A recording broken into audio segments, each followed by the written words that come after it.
Hey, this is Manuela. So we're about to have this winter storm, a blizzard in Mississippi. Imagine. Who'd have ever thought it? Never in my 44 years have I imagined there being a blizzard in Mississippi. Don't ever remember anything like that. But anyway, about to go get my milk and bread. But I want to share a dream that I had on Monday. On Monday the 18th, my son had to go to the airport. Him and the group that he's with in college went to DC to meet with.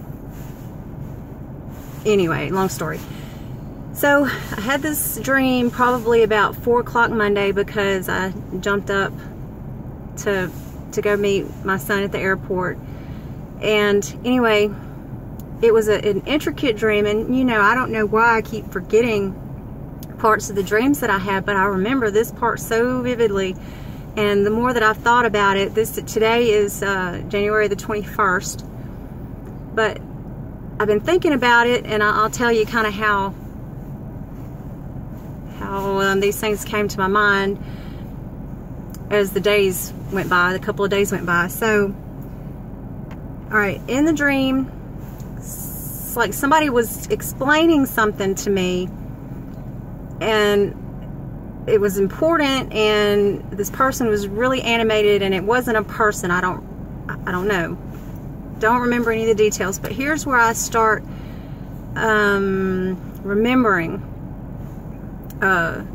Anyway, so suddenly after all of this stuff, after all of this, somebody was explaining something very important to me, very intently.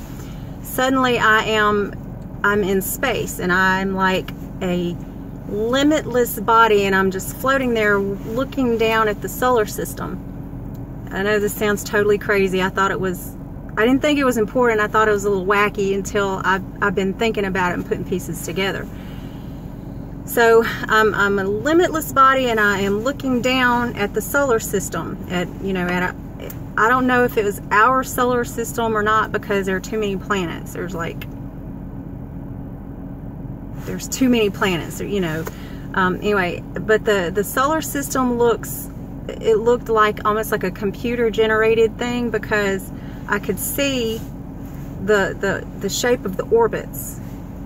Like you would see, I could see the lines, the oval of the orbits and the planets, and like the sun was way over there, and then like the planets were orbiting, and then the orbits of the planets kind of lined up, and they were just like one after another. And I'm looking down at them and everything, and this pair of hands appears out of nowhere, and they're like doing this, like they're getting ready to do something, and then all of a sudden they just start going, like they're counting, and as they counted, it was like it was going 1, 2, 3, and it paused on 3, and then it went 4, and then all of a sudden this pair of hands reaches down among the planets and grabs the planet Earth and just threw it, and the Earth went flying. And like I said, there were too many. It's like there were more than 9 planets, and it just went, like, Earth went flying off into oblivion until you couldn't see it anymore, and it was gone. And then I woke up because my son called me to let me know they were on their way to the airport. And I didn't think anything about it, but then when I was telling my husband about it, you know how sometimes when you talk things out, things start to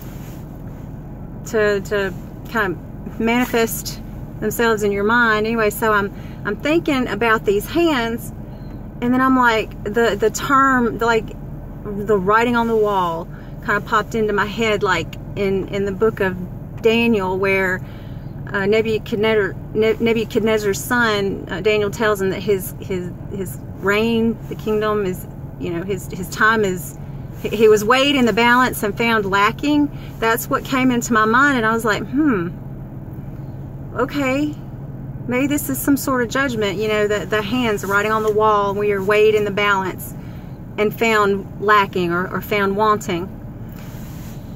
And I just puzzled over that for the next day, and then my friend Angie came over the next day, and I was telling her about the dream, and then I remembered the fingers going 1, 2, 3, and then stopping at 3, and then going 4. And I was like, that is so familiar, because my friend Angie, she's knowledgeable about the Bible. She would have known what I was talking about. So, and I kept telling her, I was like, why is that stuck into my head? And then I was like, something in one of the minor prophets, 3 something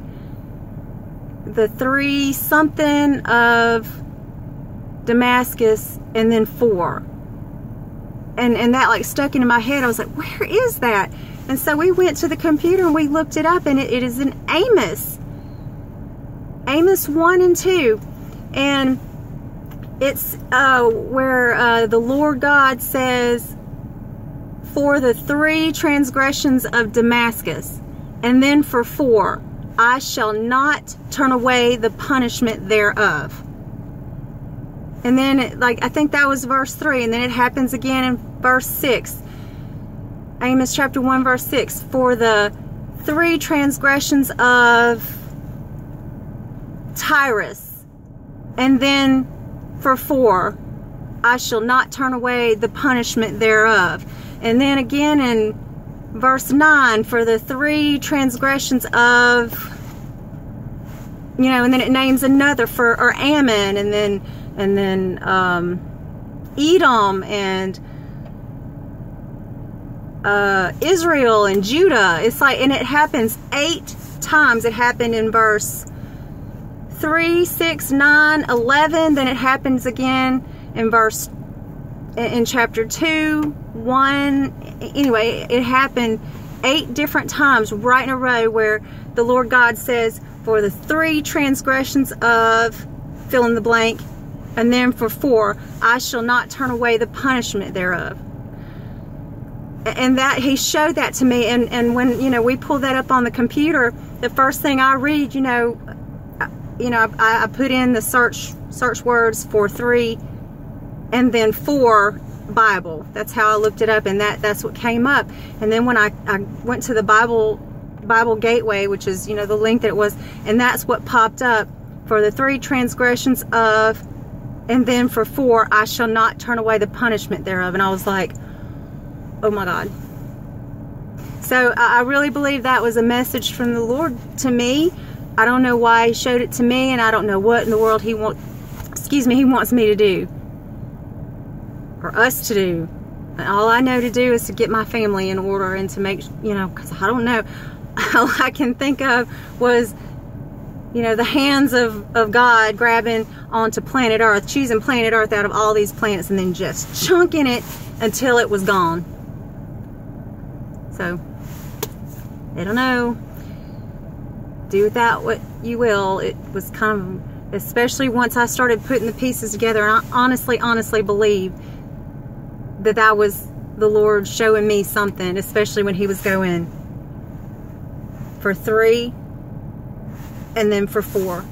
I really believe that was a message, and especially when, you know, we all know what the term the writing on the wall means, right?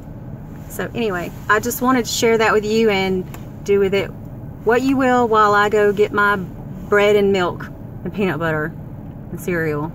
Anyway, take care. Bye.